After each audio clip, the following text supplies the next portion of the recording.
नमस्कार साथियों। आज हम बात करेंगे एक ऐसे व्रत की जो सिर्फ पूजा नहीं बल्कि एक नारी के प्रेम, साहस और धैर्य की मिसाल है। वट सावित्री व्रत। इस कथा को आपने सुना जरूर होगा, पर आज मैं आपको सुनाऊंगा इसका एक ऐसा पहलू जिसे शायद आपने पहले कभी नहीं सुना होगा। वट सावित्री व्रत हर साल ज्येष्ठ मास की अमावस्या को विवाहित महिलाएं करती हैं। इस दिन महिलाएं वट यानी बरगद के वृक्ष के नीचे व्रत रखकर अपने पति की लंबी उम्र की कामना करती हैं। पर क्यों? सिर्फ इसलिए कि किसी ने ऐसा किया था? नहीं, इसके पीछे है एक वीरांगना की ऐसी कथा जो काल को भी हरा गई। बहुत समय पहले की बात है। महाराज अश्वपति की पुत्री थीं सावित्री। नाम भले ही शास्त्रों में दर्ज हो, पर उसकी आंखों में आत्मविश्वास और चाल में गर्व था।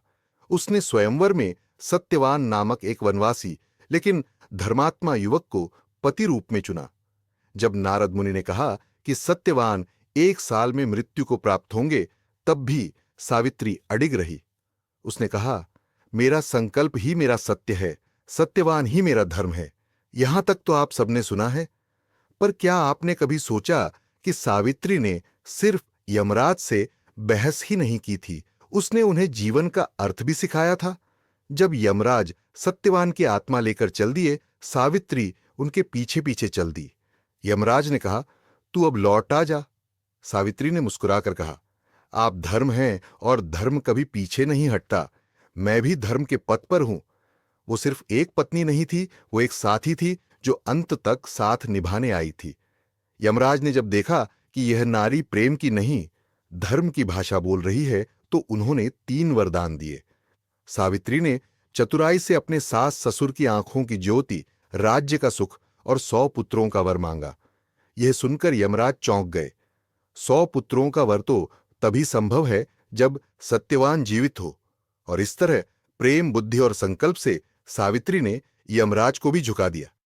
आप जाने या नहीं, वट वृक्ष यानी बरगद कोई साधारण पेड़ नहीं है। उसकी जड़ें धरती से जुड़कर जीवन का चक्र दर्शाती हैं।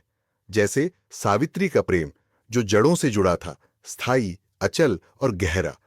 व्रत में महिलाएं उसी वृक्ष की पूजा करती हैं जैसे सावित्री ने काल के वृक्ष को बांध दिया हो अपने संकल्प से। वट सावित्री व्रत सिर्फ एक धार्मिक परंपरा नहीं, यह एक संदेश है। जब नारी संकल्प करे तो मृत्यु भी पीछे हट जाती है।